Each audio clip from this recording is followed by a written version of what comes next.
So thank you all for joining us today. We're going to go ahead and start presenting on just the lack of support for undocumented students at the University of Denver. Me and Anahita worked on this project together. So this is what our agenda is going to look like. We're going to go ahead and talk about what it means to be undocumented. We're going to talk about the literature that we were able to find on this topic, an interview that we held with an undocumented student on campus, and just about undocu ally trainings in Colorado. This was something that was new to me, so I thought it'd be interesting to try and fit that in here. So maybe DU can potentially start doing their own undocu ally trainings, and then just a call for DU to do better. So let's go ahead and start with a video on what it means to be undocumented in the United States. So we'll go ahead and play that. Documented immigrant. An undocumented immigrant is a person with a continued residence in the United States without official immigration documents. Our court system often refers to these immigrants as illegal aliens, which dehumanizes them as people with families, people who matter and have value. What does it mean to be an undocumented immigrant? It simply means to be without valid immigration documents.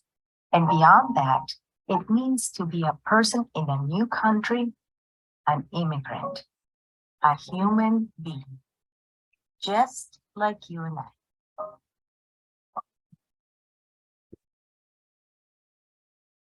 Alrighty. So like the video mentioned, undocumented means someone that is in the country without legal documents. So this is that they don't have a green card, visa, or they're not citizens of the United States. And because of this, there's so many barriers that these people experience because of their status. These are people that work, they pay taxes, but they also get no benefits for the work that they do. They don't get any government assistance. And everything is just extremely complicated for them. So even something as simple as getting their driver's license becomes extremely difficult. Getting the appointment for, I know in Colorado, undocumented people can get their driver's license, but there's specific appointments that they have to sign up for and then bring a whole bunch of documentation. So it's just a lot of institutional barriers. They're always at risk for deportation. So even just getting pulled over for a minor traffic violation can cause them to be deported. So it's a very real fear that undocumented people experience every day in the United States. And on top of that, students that are pursuing a higher education may experience more barriers as they're applying and starting their universities. Finances are probably one of the biggest barriers that they'll experience. These students don't receive any state or federal aid. In Colorado, undocumented students can receive COF, but that's pretty much it, and it's not a lot. So these students really rely on institutions to provide access for them to pursue their degrees, since they are eligible for institutional aid. Okay, so I'm going to go ahead and pass it on to Anahita so she can just review the literature that we've located.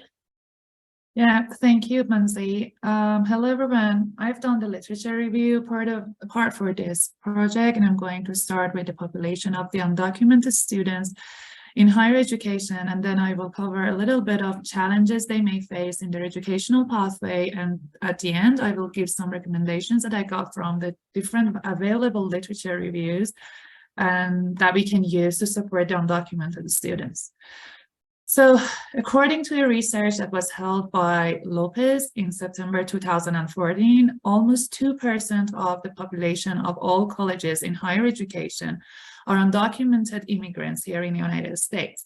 And since the number of undocumented students in higher education is increasing, institutions need to consider how their agents, representative administrators can cause challenge by educating themselves and can cause change by educating themselves and spreading the correct information to the students effectively and appropriately. These students may face different obstacles in their educational journey, such as economic insecurity, deportation concerns, immigration-related concerns, and exclusionary contexts that can negatively correlate with their academic engagement, performance, and retention. These barriers can negatively impact on a student mental health and well-being and can cause anxiety and depression at the end of the day. One of the challenges that they normally face right at the beginning of their higher education journey is the application process. One research that was held in California in 2016 revealed that almost 33.33% were denied access to a campus resources or program because of their status. Manzi, can you change the slide for me, please? In some cases, the undocumented students reported concerns about anti-immigrant microaggressions raised when they wanted to gain access to their resources. These are all coming from institutional policies and can also cause practices of exclusion. The reason is administrators are usually unaware of the accurate information needed to support these students effectively. Sometimes personal politics on immigration can prevent agents from helping undocumented students. This makes the undocumented students to search for educational answers themselves to find opportunities to enroll in colleges while they protect their status. Although undocumented students face so many challenges in their life and educational pathways, studies have shown they have high levels of perseverance, resilience, and determination to reach their goals. All these characteristics are convincible reasons the campus tries to provide a safe environment for undocumented students. It can provide opportunities for undocumented students to connect. It can identify educator allies and find information and resources about their status. And to be successful in creating a better friendly environment for undocumented students, the institutions should train the administrators to gain the following characteristics. The administrators need to be, first of all, active listeners. They need to keep learning to make sure their knowledge is updated and they can serve the students most effectively.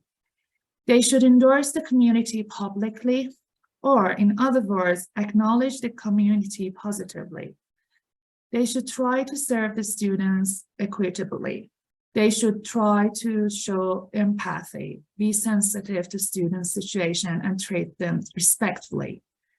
They should always respect the students' privacy. They should not pressure them to reveal their identity, and they should not disclose their legal status or story to their peers. However, in 2015, a study revealed that if colleges and universities add DACA as an option for students to reveal their legal status, students may feel more welcome.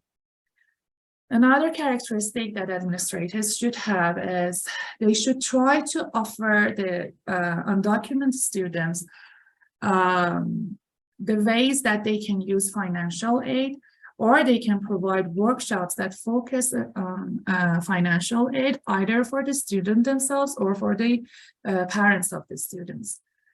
And at the end, institutions, universities, colleges can provide dream centers.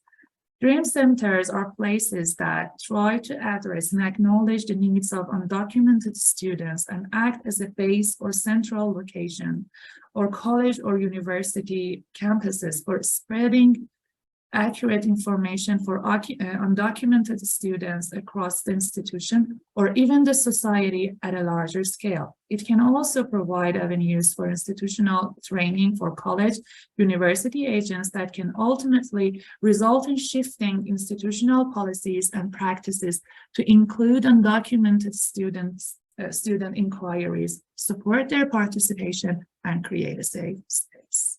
Thank you. Okay, so now it's back to me. So we had the opportunity to interview an undocumented student here at the University of Denver. This is a student that was highly involved in establishing efforts at DU to assist DACA and undocumented students. They were kind of the ideal candidate to help us understand what DU is lacking in terms of assisting their undocumented student population. The two themes that we kind of saw emerge from this interview was that they missed out on many opportunities due to structural and administrative issues. And then also there was a lack of knowledge from staff and faculty on campus.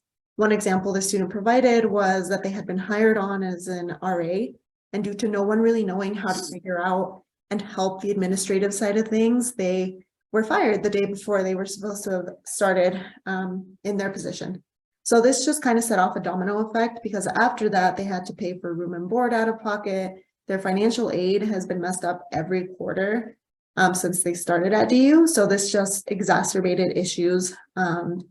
There's just a lot of things happened that to the student that might have been preventable or, easier to maneuver if staff and faculty had just been better prepared on campus to help the student.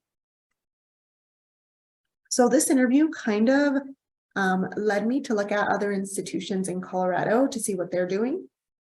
So out of the 24 four-year institutions in Colorado that I looked at, only 3 of them offer Undocu Ally training to their staff and faculty. So these trainings are just to help faculty and staff facilitate problems that undocumented students might run into.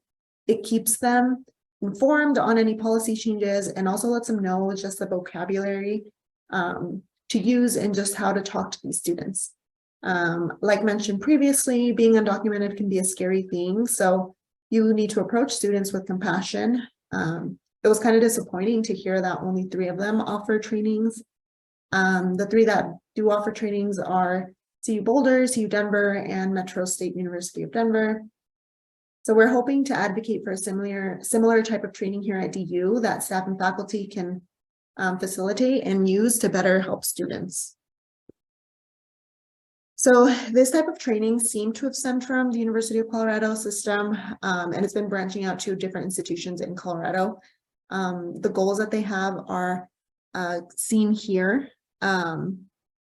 So understanding terminology when discussing undocumented students, understanding diversity of the undocumented community, understanding the history behind immigration policies and laws, and also understanding DACA and asset and how those policies impact their students.